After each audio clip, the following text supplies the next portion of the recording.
Today I'm going to teach you how to make a patchwork pillow. The first thing you're going to be given is the patchwork pillow directions. Please make sure you put your first and last name and hour on these directions in case you lose them. They also have the rubric on the last page, which will be graded as we go along, so you'll have to turn that in at the very end, so you want to make sure you don't lose it. All right, as we go along, you will see these little check boxes. These boxes are for you to make sure you're following along with the directions as we go.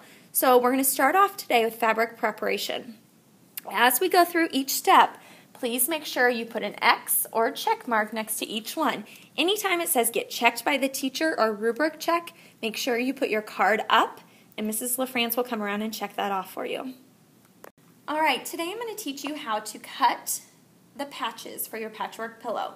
First, you need to take your two smaller pieces of fabric. Those are the ones that you're going to be using for your patches. You need to have them right sides together. How do you know the difference between right sides and wrong sides? Right side is what I call the pretty side. Wrong side is what I call the ugly side. It's the side that does not have the dominant pattern or color.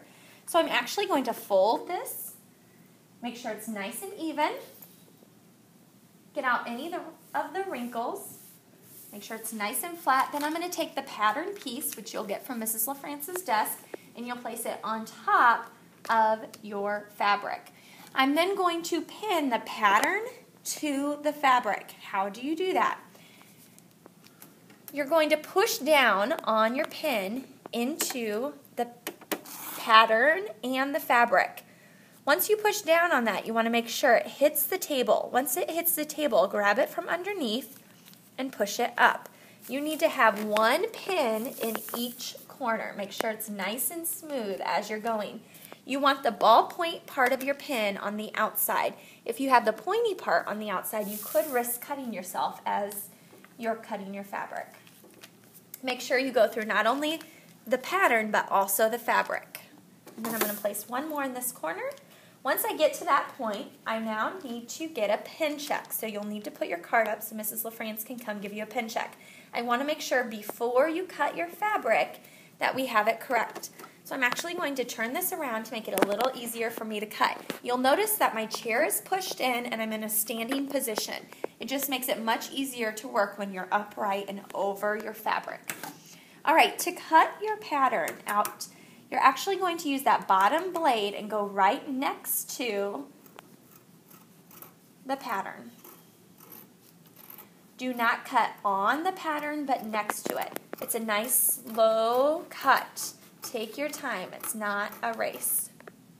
All right, after you have cut out around your pattern, I then want you to take a look at your cutting and trim any necessary edges. I have a little bit left over on this side.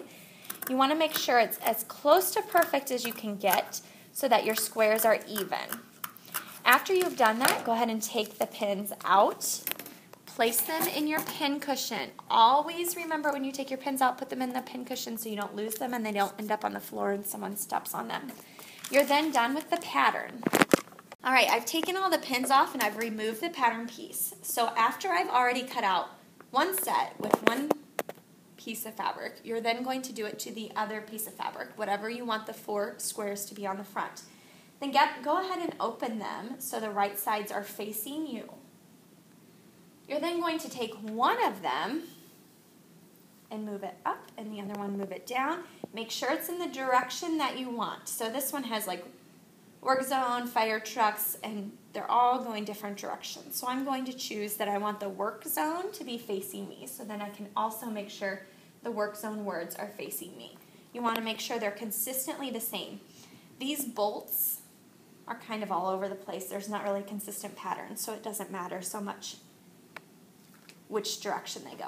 All right, so now I'm going to take one square piece. It doesn't matter which way you go.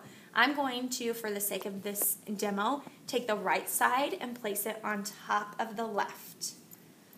I'm going to make sure it's nice and even. So I just took the right side, put it on top of the left. I'm now going to put 3 pins in. One at the top. Again, make sure you go through the bottom. It's not a cork board. You want to go under and up through, like you're weaving. One in the middle and one on the bottom. Then you're going to do the same thing to the top. I'm going to take the right one and put it on top of the left square and pin it. One at the top, one in the middle, and one at the bottom. After I've done that, I need to get a pin check, which means I need to put the card up on my machine and wait for Mrs. LaFrance to do a pin check. After I receive a pin check, I am then ready to sew these squares together.